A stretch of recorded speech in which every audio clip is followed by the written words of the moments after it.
Okay, great. Thank you. Uh, my name is Chris Schatz. I'm going to be your MC for today's walkthrough workshop. I hope you're having a good time at BSides Portland so far this year. Today, we have Professor Wu-chang Fang, who's going to be talking about Python web hacking. Professor Wu-chang is a professor of computer science at Portland State University. At Portland State University, he develops courses related to cloud security, computer systems, and malware reverse engineering. And also in order to help with security training and help in the next generation, he's developing several different capture the flag scenarios for people to go through, which is great. He's going to be using a couple of different tools during this presentation. They're all free resources online. There's repl.it and Portswigger Web Security Academy, and both of those are free resources and great training resources for people. So take it away, Professor Wu-chang. All right, thank you, Chris. Today I'm just going to do a tutorial on Python web hacking. So why do this? First of all, Python is becoming one of the most popularly used languages in computer science. It's being used in all sorts of fields, but especially in security. A lot of the security tooling that people are working on is using Python. We're going to use Python. People want to learn Python, and the other thing that they want to learn is security. And we've seen that there's a lot of jobs in web security and application security. If you do a LinkedIn search, you'll see there's a lot of results. People are interested in this space. And one of the most comprehensive vehicles for someone to learn web penetration testing and issues in web security is Portswigger's Web Security Academy. And so Portswigger, those are the folks who make Burp Suite. And a lot of the levels there can be solved using Burp Suite. In fact, that's sort of the intent, is for people to familiarize themselves with Burp Suite and to be able to point Burp Suite at the potential vulnerable site, and then to be able to use their tooling for that. And there's a lot of benefit for that. But if you're really learning from the beginning, sometimes you want to know underneath what is the tool doing. And in addition, if you're in a computer science program and you're teaching programming, somebody's got to be programming Burp Suite. And you want to be able to learn some of the programming that's going on to build tools like Burp Suite. And that's the point of our Web and Cloud Security course. Because it's offered in a computer science curriculum, we do teach our students programming, and because the Web Security Academy has such a rich number of levels that you can play.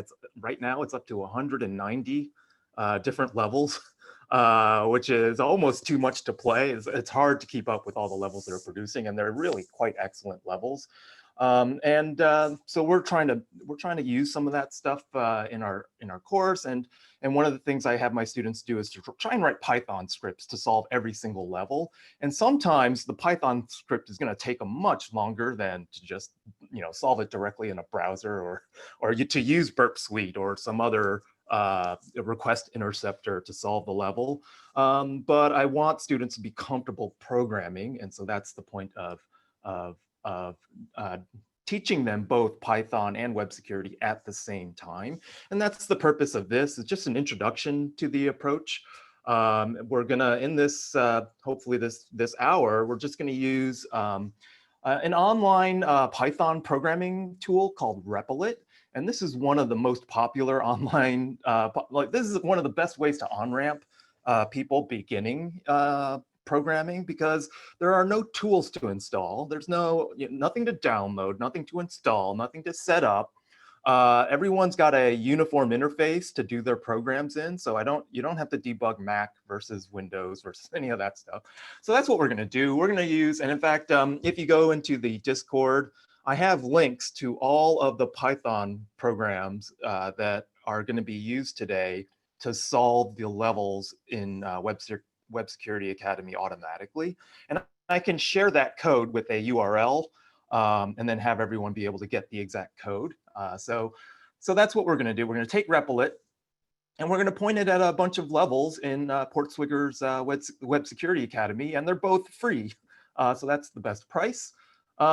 We have about 168 scripts and counting, but there's only time here to cover maybe 5 or 6. So what I'm going to do is I'm going to cover some of the basic ones, the 5 or 6 basic ones. And then if there's time at the end, if you have a level that you're really interested in, or a class of exploits you're interested in seeing the solutions to, I'll pop up some scripts to do that. Okay, I'm just going to give you an overview of the levels we're going to go through, hopefully. The first one is just get a hello world. So it's a directory traversal bug, and we're just going to use this level to show you Python requests. Now, I know in the previous hands-on guide to the CTF, Gabrielle talked about using Python requests to solve her level. We're going to recap that. I didn't realize she was going to go through that, so maybe I can go through it faster if you've already seen that part.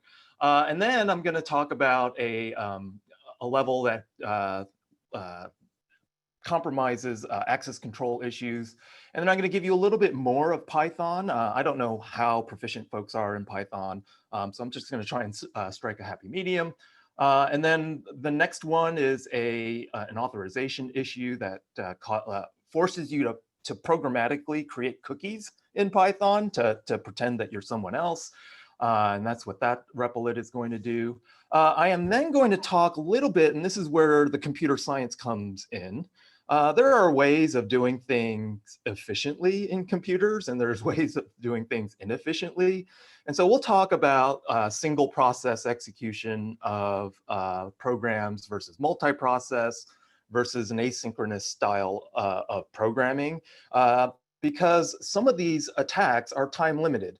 And you can't spend 20 minutes trying to attack something, otherwise the thing will go away. And so I need to talk about this because there's then this two-factor authentication level that I'm going to go through that's got a logic flaw in it. But in order for you to exploit the logic flaw, you have to be able to brute force all these 2FAs within a short time frame. And this is where the intersection between knowing your programming and knowing the web security parts of it, this is where the value is. Because if you have someone that has both of those, then they can pull this thing off. If not, then this is the difference between winning or an engagement failing or succeeding.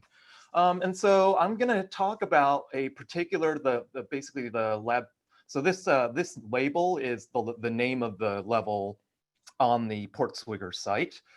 This particular level, if you do a single process version of this level, it's going to take you like 20 or 30 minutes to actually do the attack. And then we'll see with a multiprocessor approach or an asynchronous IO approach, you'll see that this thing is done in like a minute. And so that's sort of the capstone part of this is about the level of difficulty I think I can show you in an hour. So we'll do that. And then I'll talk a little bit about different kinds of ways to program over the web. So WebSockets are a way of getting a persistent connection between the client and server to communicate at low overhead way of communication. So I'll talk about how you program over WebSockets. Some of these fancier new attacks like request smuggling or cache poisoning, they actually require you to program at the very lowest level over a socket. So we'll talk about the solution script that forces you to actually program protocol headers over the wire, and we'll show you solution scripts for that. And then hopefully there'll be time for requests. So without further ado, I am going to just start with the demo. That's all I have here with the presentation. So I'm going to close that out. And then we'll start with the first level. Well, the first thing I want to show you, so I'm going to show you my screen. These are all the levels in Portswigger's Web Security Academy. So they have levels in SQL injection, cross-site scripting. Hopefully you can see all that. Cross-site request forgery, clickjacking, DOM-based vulnerabilities where you're exploiting the elements on the page directly, cross-origin resource sharing, XML injection, server-side request forgery, request smuggling, as I mentioned earlier, OS command injection. It goes on and on. So this is a wide range of different things that you can learn. And one of the really nice things about this thing is that it gives you walkthroughs. Well, it gives you hints. It doesn't give you walkthroughs, but it's really well done in terms of scaffolding. So the first level I'm going to do, and what I'll do is, I'm going to go, so this is the very first link. This is the very first replit that you'll find. And so you'll see here, every replit has the actual level that I'm trying to solve. So I'm going to copy this. And then I'm going to go to this site. And so when you create an account on Portswigger, you can just get access and you can spin up levels on demand. And these levels will be spun up, and then they'll be alive for like maybe 20 minutes, and then they'll be torn down automatically. And so this lab, it gives you the goal to retrieve the contents of Etsy password. So I'm going to open this thing up, and it's going to launch a container basically in their cloud. And this is a custom site only for you to hack into. And so one of the things that they're asking you to do is retrieve that password file. And so for this one, if you, one of the things I like students to do is get familiar with developer tools. So we do this as a code walkthrough.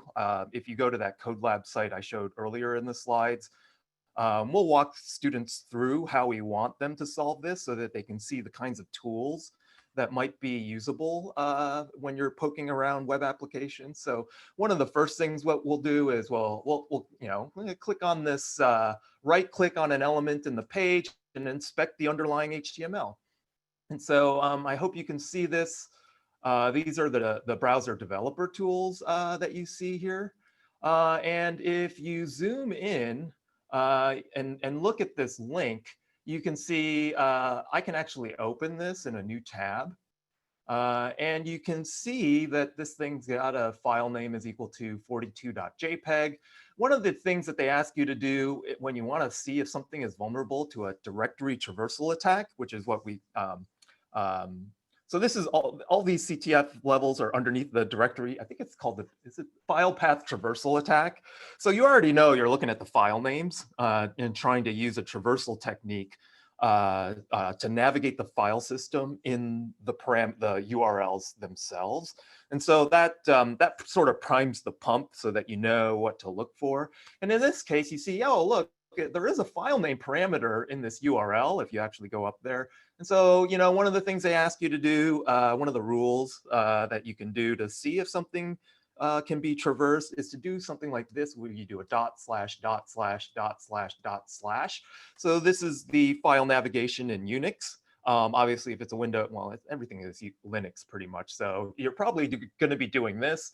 And this, if that name was just a parameter, and so if you followed OWASP's guides and you made that a level of indirection into the actual file system rather than an actual parameter of the files that goes straight to the file system, then this should be broken. But if you do this and you actually get the file back, then this is a file traversal vulnerability.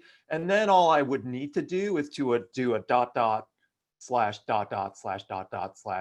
password to solve the level. Now that would be the easiest way to solve the level, but that's not the way we want our students to initially solve this level, because we also want to help them learn Python while we're doing this, right? And this is a really easy level to have just to teach them how to set up a Python environment and to use the request package to solve a trivial level. So I am not going to access this. I'm going to close this tab.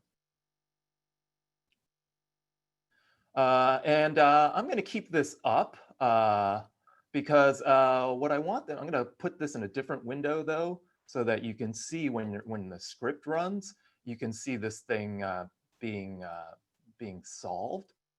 So let's go back to our replit, and then you can see At the beginning of this program, I import this package called requests, and that's the main utility I'm going to use to solve all of these challenges. It's HTTP for humans is the moniker, and it just allows you to program over the web really easily. So that's what I use in pretty much all of my scripts, except for the ones that require like WebSockets or low-level socket programming. So everything is a Python request script. The first part of this says, well, I have to point this script at a particular vulnerable site. And one of the things with this Web Security Academy is you get a unique URL every time you launch a site. So I'm just going to copy this thing, and I'm going to use this as my parameter. And so this is my URL. One of the things I like to do in these scripts is to get the site itself as the name alone. And that's what I use this thing in. So if it's a full URL, then what I ask Python to do is to strip the rightmost slash. So that gets rid of this thing here. And then to also strip the leftmost HTTPS : // And then this just gives me the site as a, just a regular name. And it's kind of dumb to do this on this script, but later on, it's a pattern I've developed, but later on you'll need this thing to be separate. And then in Python requests, one of the things that we'd like to do is when we're hitting the website, we would like to pretend to be a web browser, and we want to be able to accumulate cookies, which is the way we keep state from request to request. And so this is embodied in a session. And so what we'll do is we'll create a session object, say, and this is done by calling the package with the session constructor and saying, I want a session object, and all of my requests will be through this session object, and the session object is going to do things like accumulate cookies, for example, HTTP cookies. And so I'm going to set the URL, and we already debugged, or we already sort of reverse engineered this site, and we saw that if we gave it this path, it would retrieve etc password. And so if we go and get that thing, then we'll solve the level. And one of the nice things about Web Security Academy is as soon as you solve the level, it gives you the carrot immediately on the website, which is very exhilarating, actually, which is very addictive to students. Students love this because they're solving levels like every 5-10 minutes on this thing, and they're getting their carrot. So the carrot is going to be over on the right. Oh, did somebody run that already? But somebody may have run that, and then that's basically what you get. Yeah, and I can't run it again. Oh, that's okay. So when you hit run, that script solves. But that's your carrot. So it's all good. But you see on my screen, there's etc password. All right, so that's the first level, and this is your entry point into Web Security Academy. And this is really where you're like, oh gosh, I want to do the next one. That was so much fun. So let's go and in fact, that's what we'll be doing for the rest of this. And let's just go to the next one. It's all good. So we'll go to, in fact, yeah, we'll go to the unprotected admin functionality. Let me close that window. So this one, the lab has an unprotected admin panel. Solve the lab by deleting the user Carlos. So let's access this lab.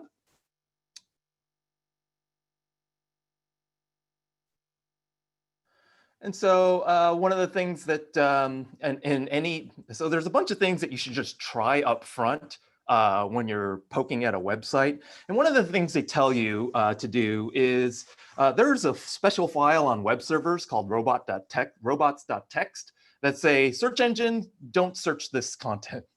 And of course, the people are going to put the stuff that is sensitive in there. And so the average, that's the first place you look for good stuff that might be there. So let's see if there's a robots.txt file here for us to look at. And of course there is. And then there's this administrator panel. And then what you would do is you're like, oh, okay, well, maybe if it's not protected, so this is security through obscurity. If it's not protected, then maybe I'll just go straight to it.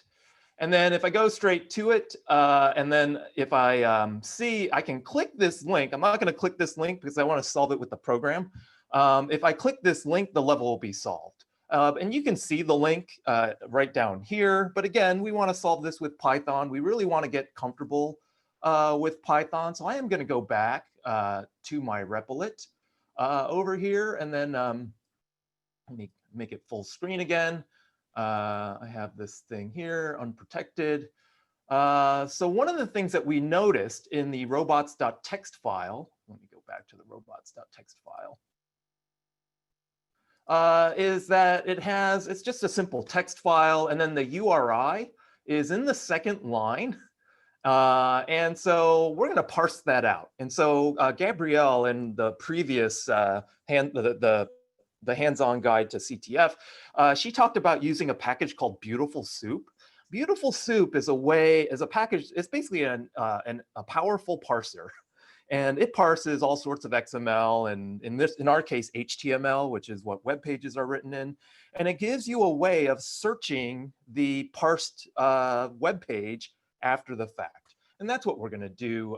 We're going to just use, because we'll be using Beautiful Soup throughout all of our programs in this class. So we want people to be comfortable with it. And this is a way of using Beautiful Soup and showing students what Beautiful Soup actually provides you. So again, we import requests.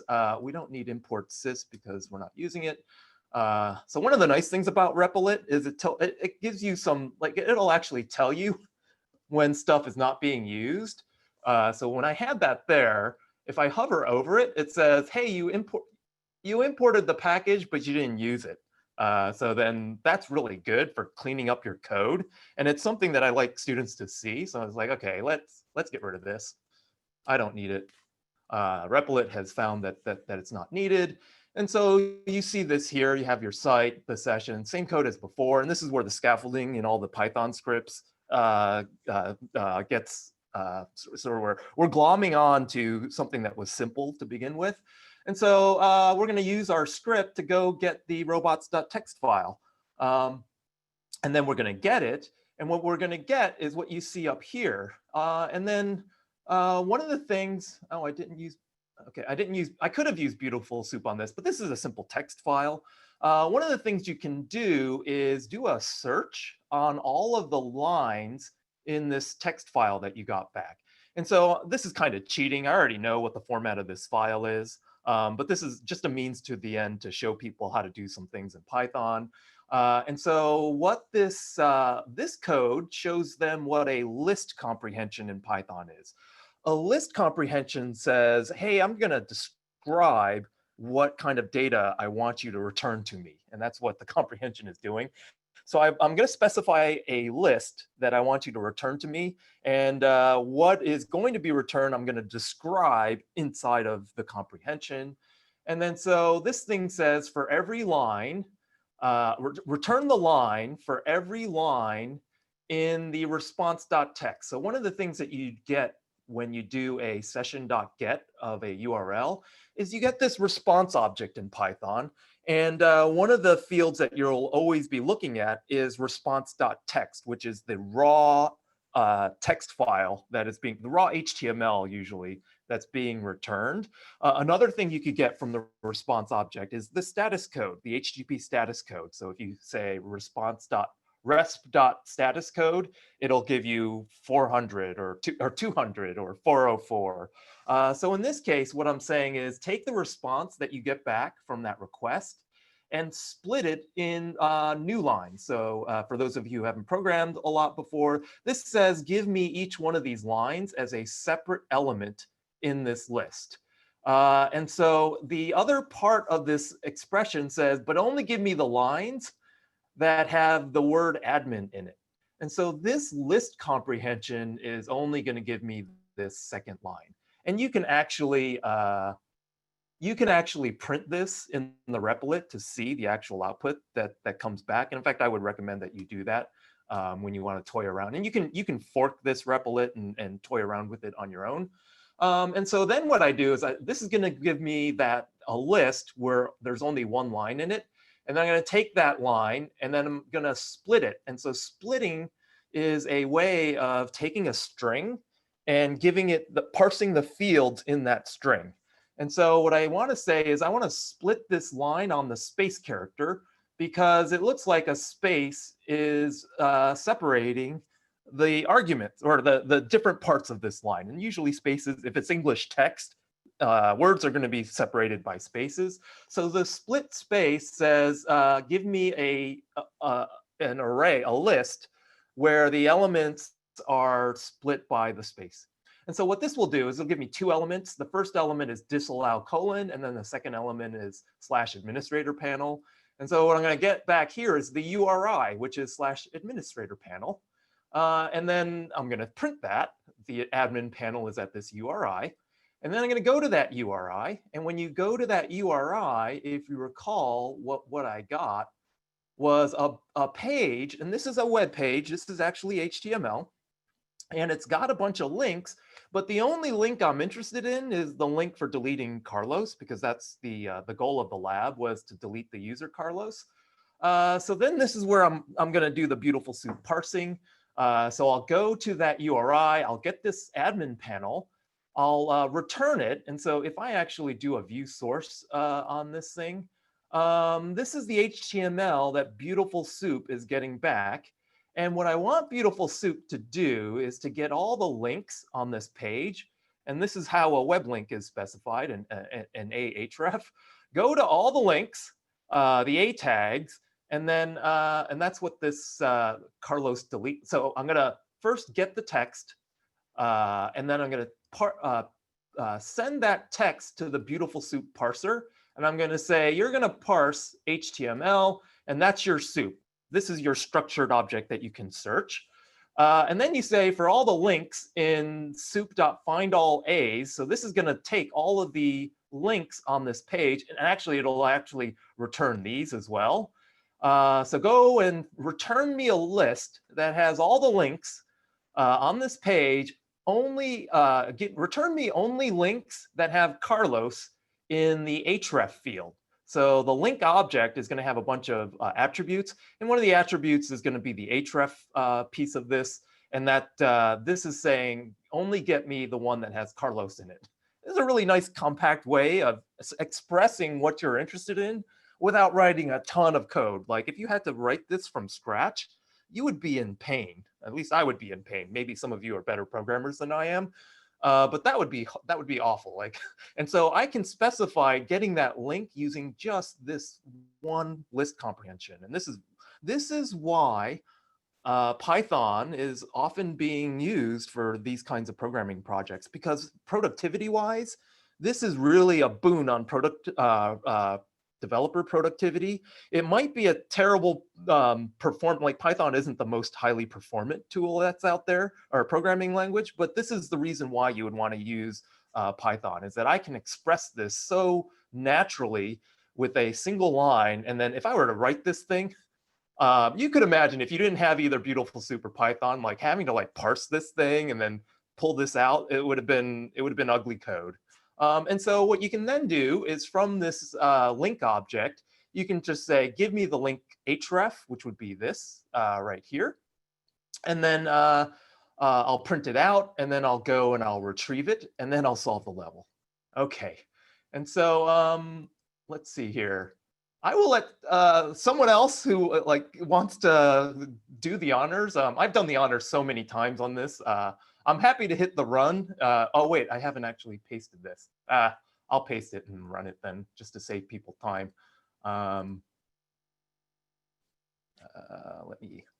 Let me run it. And then, so one of the things that Replit will do is it'll install all the packages that you rely upon. So this is the installation headache. I don't want to help. I mean, I will help students on if I need to, but I'd rather not have to solve their installation problems if I don't have to. And Replit allows me to avoid this. And so one of the things I prompt, so this program just has two input. It has two input prompts so that I can pause the execution of the script and then hit return to continue. And so you see the program has spit out the URI of the admin panel correctly as /administrator panel. I'll hit return again on this, and then it'll say it'll find the Carlos delete link, and that's what it parses out of the page. And so if I hit return, it will then go and retrieve it. And then it should solve the lab. Okay. It installs the dependencies for you. Yes. So what it's doing, and the reason why it's basically setting up a container of your own. And if you say pip install, if you would have said pip install requests or BS4, and so it tries to guess what packages you really wanted when you did that. Typically, you would have to supply the requirements.txt file, or you would have to manually pip install exactly the package you need. And then, but what Replit is trying to do, it's trying to make that frictionless, and it'll guess what package you're actually using, and it will install those packages automatically. Now it gets Replit in trouble, and we'll see this when we talk about the WebSockets level.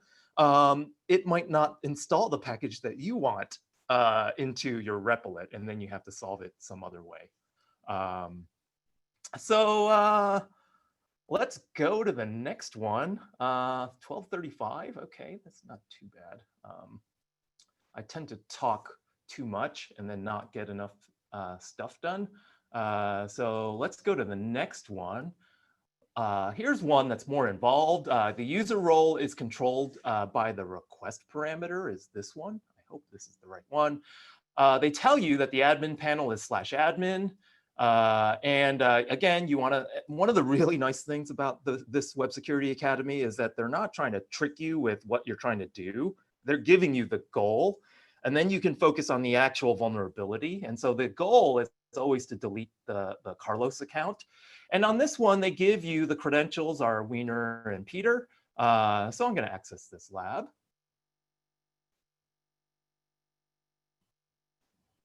And then I'm going to log in. And one of the things I'd like to show you in fact, I'll make this a full screen. One of the things I'd like to show you is that when you inspect the login, you have to go and see what this thing is doing. And you'll see it will bring up this form, and you see this is the form. So when you inspect the element, it highlights it on the left in your UI. And this has got a post eventually to the /login that will send two form IDs, the username. So this is the type, the name of this form element is username. And when you hover over it, it shows you that that's what you're doing. And then the name of this form element is called password. Keep this in mind because we're going to eventually need to log into this form from Python. And we want to be able to specify our form submission. And so that's what we're going to do. It's a post. And so I'm going to submit my information that I was given in the level description. What I'm going to do also, so in the developer tools, you can actually see all the network connections that are going through. So I'll click on the network tab. And what I'm going to do is I'm going to log in, and I'm going to show you the requests that are going back and forth in this login session. So I'm going to click login. And a whole bunch of stuff. It actually redirects me back to the base page. So there's a ton of, look at all these requests that are going by. What I want to show you is all the way at the top. Well, first I'm going to show you there's a WebSocket here for real-time communication into this web page.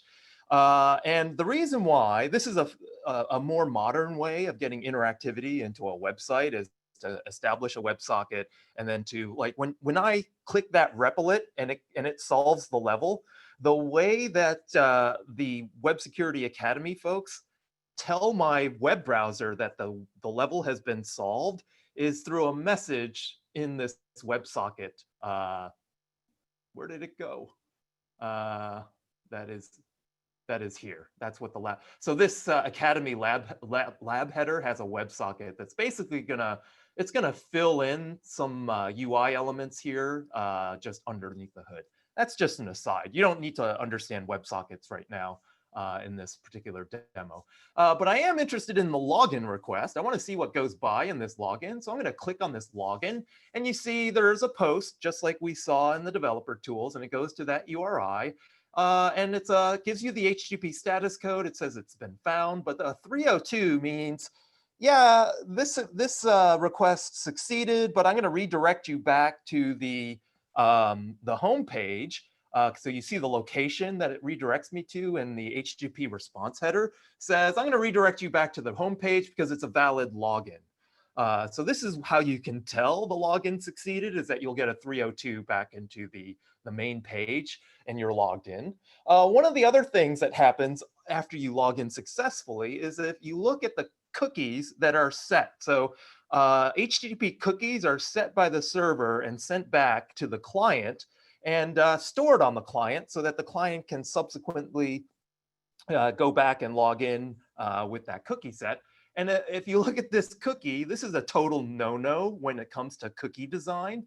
And in this case, and most web frameworks won't let you even do this, but if you have a legacy web application and they're basically encoding semantic information inside of a cookie field, you know that thing is going to be vulnerable because you cannot trust the client to not tamper with the semantic information that you're passing back. So in this case, they've got a set cookie that says admin is equal to false. And I'm like, well, I want to be an admin. What happens if I set my cookie to true? And so the other cookie that it sets is your session cookie. So what happens if instead I set my, and so cookies are stored in your browser. What happens if I turn that flag into true? And that's basically what this level is going to do. So I'm not going to tamper with the cookie right now. What I'm going to do is I'm going to go to that admin page. That was the page I needed to access to get the link. So I'm going to go to /admin. And you can see right here, this is the /admin request. And of course, it says unauthorized. The request header, the cookie I sent this page was admin is equal to false. I didn't tamper with the cookie, so I don't get admin privileges. But as it turns out, all you need to do is tamper with that cookie to set it to true, and that's what the replit does. So that's what I'm going to show you in the replit. So I'm going to reduce this page over there. I'm going to go back over here. Let's see here, and then show you. Let me make this page bigger.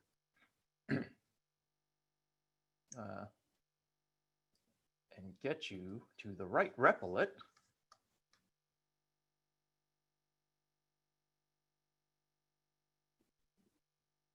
So this is the replit, and this is what the way I can teach students how to programmatically access their cookies. And this is what you need to do if you want to use a programming language to do all these things. Now, obviously, you could rely on a tool, but then you are at the mercy of the tool developer to implement specific functionality that you might need to actually win the engagement or win the or penetrate the site. So this is their introduction to editing their cookies using Python requests. So again, this stuff is all the same. One of the things that you need to do is you need to properly log in order to get a cookie, right? So one of the things you need to do is you need to pretend to be a web browser logging in.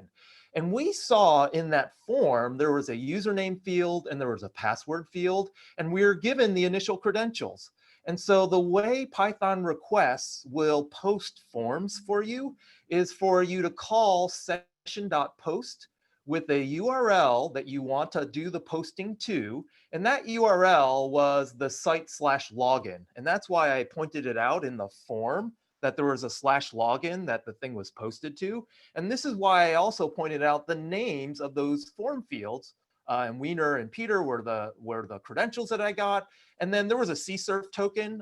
If you don't know what CSRF is, this is something for later. But it's basically a nonce that you have to echo back on your form submission so that the server knows that you're an actual person, that you recently retrieved the login form and you're not like doing some kind of weird brute forcing of the login form. And then what I'm going to do is I'm going to post using, so this is a Python dictionary.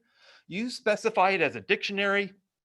And if you do an s.post on that URL, specifying that the post data is this dictionary, it's going to convert this dictionary into properly formatted form submission. This is the URL encoded form submission format. And that's what you'll do here. There's other ways to submit forms, like you can submit forms using a different data format. But for that particular form, it was just doing it was a standard web form. So this is the post. And this will log you in with a certain set of cookies. This will log you in with the cookie that has admin is equal to false. And what I'm going to do is I'm going to actually print. So this is what this input command is going to do.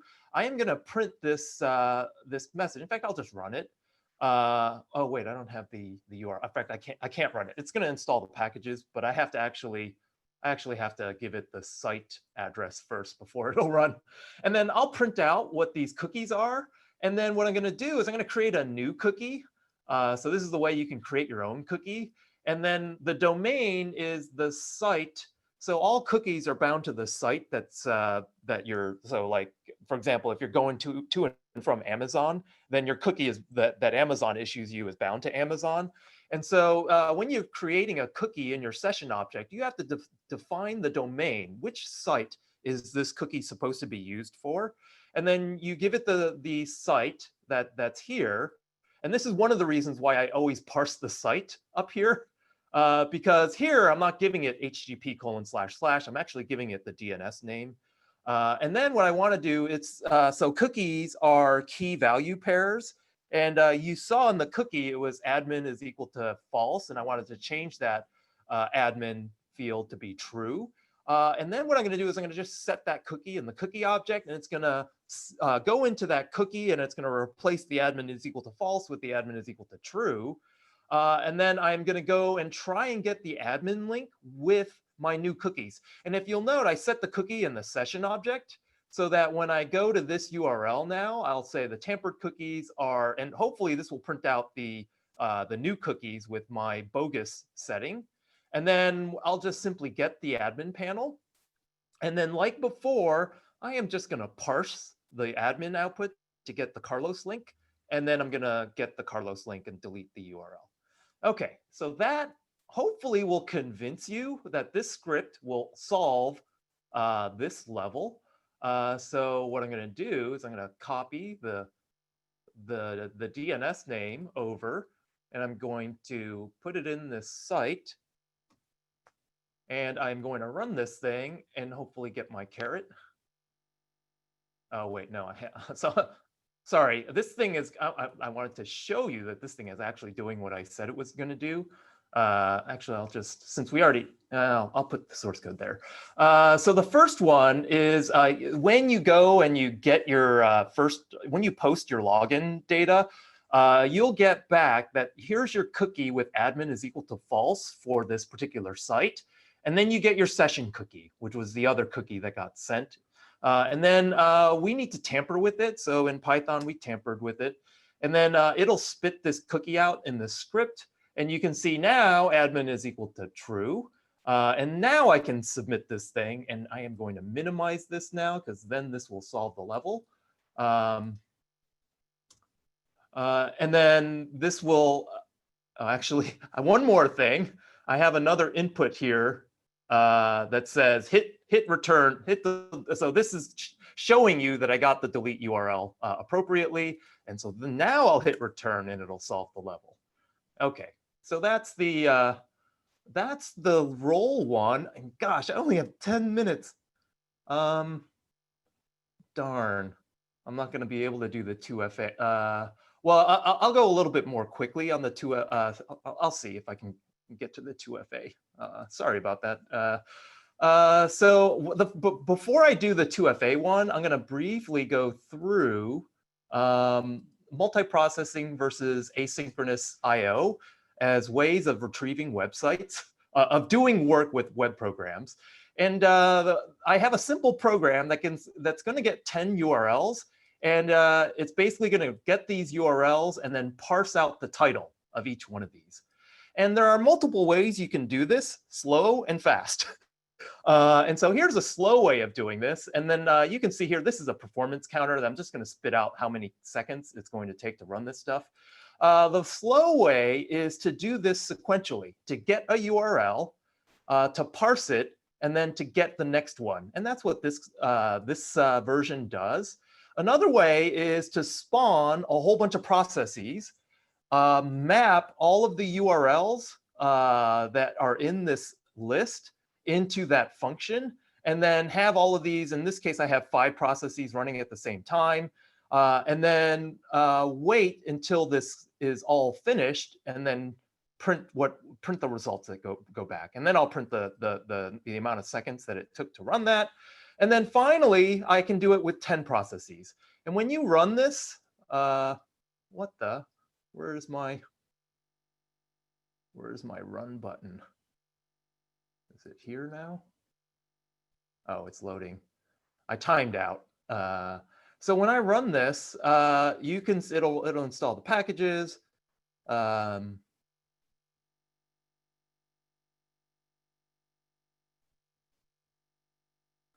then it took almost 3 seconds for a single process, 5 processes. It took 1 second. And then for 10 processes, it took 0.58 seconds. So this is what I'm talking about with, if you do things with multiple processes, you can get things done faster. But if this is 10 times the overhead, right? I needed 10 times more client resources in order to run this thing, because I have 10 Python interpreters being run. So another way to do this is through what's called asynchronous programming. And the idea is to use a single thread, but allow the single thread, rather than blocking on a get URL call, it will asynchronously issue the get URL call and then go on to the next request and asynchronously issue that. So it'll asynchronously issue a whole bunch of requests, and then it'll sit around and wait for responses from the operating system to get those things. So I'm not going to go through this code, but I'm just going to run it. And this is a single process getting you about the exact same performance as multiple processes did in the previous one. So I'm just going to run this thing, and you can run it too. There's a link there. You just try it out yourself. It's installing something. So one of the things, you have to use the async version of Python requests so that it will know not to block when it actually goes and tries to get the request. And asynchronous programming is the way all the web browsers are programmed in. So if you're programming JavaScript on the front end, you're really familiar with asynchronous programming, and you really know why you have to do it. And that's basically to basically do all your work in a single thread, because that's all the web browser is going to give you is one thread. So none of your stuff can block. Otherwise, you'll freeze the UI on your web browser. So you can see I can get comparable performance for between async and 10 processes as I can do with a single process. So now I really wanted to get to the 2FA one. So I'm going to go through this. I'm not going to go through the reverse engineering of this level, because I do want to leave like maybe 5 or 10 minutes or five minutes for questions. So I'm going to actually just walk through the code. And I'll give you the asynchronous. No, I'll go through all 3 actually. I wish I had slightly more time, but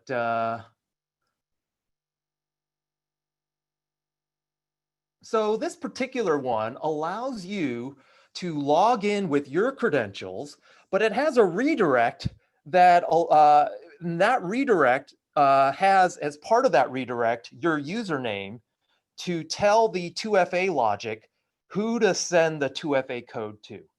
Now, the bug is that that thing is not authenticated. What I could do is I can log in with my credentials and say, I'm actually doing a 2FA for Carlos. And then it will send the 2FA code to Carlos. But then if I brute force the 2FA and find the right code, I can log in as that account. It basically, because I have a valid session ID from my initial login attempt, and I have Carlos's 2FA, I can basically say, I'm Carlos, here's my 2FA, and then that logic vulnerability is then exploited. So that's basically how the level works. And so you'll see here, I log in with the Wiener Peter account, and then I'll post the login. And then I won't be, so I don't want to follow the redirect into login 2, because I want to basically tamper with who I am. And so I'll get my session cookie and I'll realize I am who I say I am, but then I want to tamper with it and say, you know what, the verification is Carlos.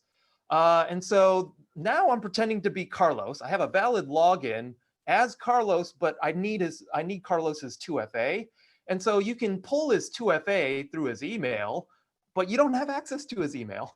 All you have access to is a brute force way of logging in using the 2FA code. And this is the 2FA page that you get forwarded to.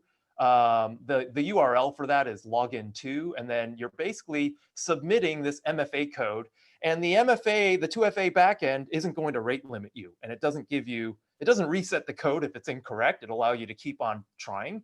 And so this particular program does it over and over and over again, and this is way too slow. So if you go here, you'll see this thing trickle out, and you can do maybe in 20 minutes, you can maybe do a couple hundred, no, maybe 1,000 of them, but you don't know how many, how long this 2FA code is going to last you. And so here is a way of doing it with no, that's not it. Here's a multi-process version. And so the multi-process version says with what I'm going to do is I'm going to create 20 processes, and I'm going to spawn the work across 20 different processes. And this thing will basically solve the level in like a minute. Similarly, I can do this asynchronously, and you can walk through this code to validate this. The asynchronous one is here, where I basically say run in an asynchronous loop. This is an event loop that just keeps on spawning requests out to retrieve 2FA codes. I want to put a limit on the number of requests outstanding because I really don't want to cause a denial of service attack on the back end. And so the way I do that is to specify, there's a way of limiting the number of threads, the maximum workers that you're allowing, and that's 10. And so that's basically what this code is doing. And then you'll see that both this and the multi-process version allow you to identify what the 2FA code is within a minute or two. And that typically will get you the 2FA login before it expires, because usually the thing will expire. Okay, so I want to end there and take any questions. I'm sorry at the timing. I'm very bad at estimating how much time I actually have when I give talks. But I'll end there.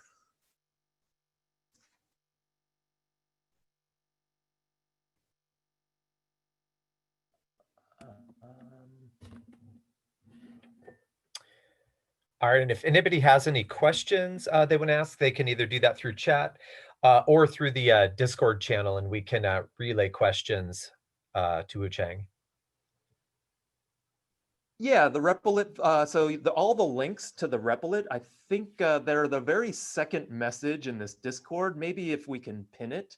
Yeah, the URLs for all the Replits are public, yeah. Yeah.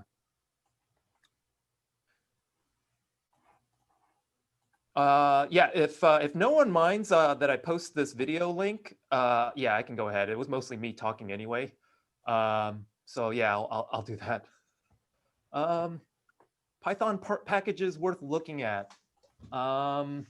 So you definitely need them for specialized web applications, like definitely for the WebSockets. For request smuggling, you're basically using the low-level socket package, which already comes with Python. So Python has this reputation of having the batteries included. In fact, there is actually a built-in URL lib in Python as well that a lot of people like and use. But yeah, Beautiful Soup as a parser is one that I like. Getting to really understand the asynchronous programming parts of it, because I suspect when you see a tool like Burp Suite, when they do something like that with Repeater and with Intruder, they're doing that with multiprocessing or asynchronous programming. And so these are just patterns of programming that might be useful to you. And then you can practice that using just the standard Python packages that are there.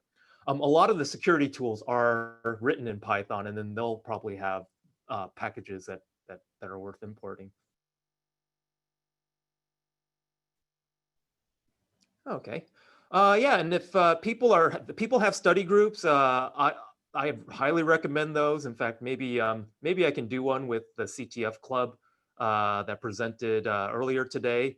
I would definitely, I could continue this in a CTF club style thing. And I can go through all of the different programs that we have for solving these levels. Yeah.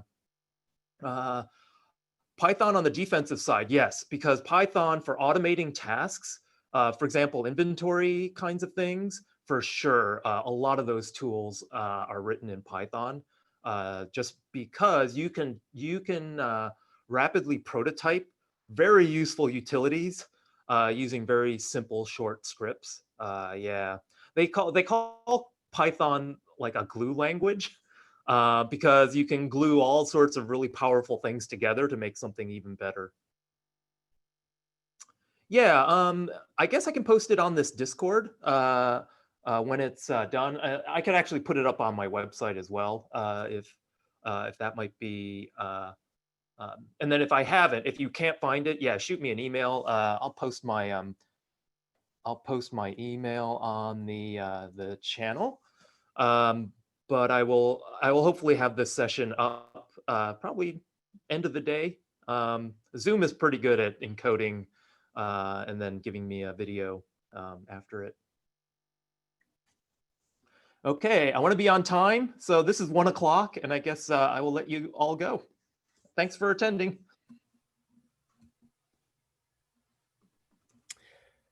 Great. Thank you. Thank you for the topic, Wu-chang. That was very interesting and fun to see. All right, thank you. Thanks for moderating. Yeah, you're welcome.